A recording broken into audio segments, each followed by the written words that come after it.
जो तस्वीरें देख रहे हैं तेलंगाना के भैंसा शहर की है, जहां पर सूरज के अतराफ अचानक गोल हल्का नमूदार होने पर अवाम हैरान है।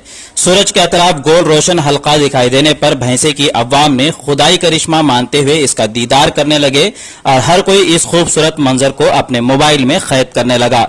अचानक नमूदार होने वाला ये खूबसूरत नजारा सुबह करीब 11 बजे के वक्त देखा गया, जो तकरीबन 1 घंटे तक जारी रहा। अक्सर धूप में बारिश के बरसने से कौसे खजा रैम्बो के 7 रंगों वाली कमान दिखाई देती है, ताहम इस तरह का गोल हल्का पहली मर्तबा देखने को मिला है, जो कौसे खजा रैम्बो की तरह रंगीन दिखाई दे रहा था और लोग बड़े ही मसरत के साथ इसका दीदार करते नजर आए। भैंसा से मोहम्मद मुजम्मिल की रिपोर्ट।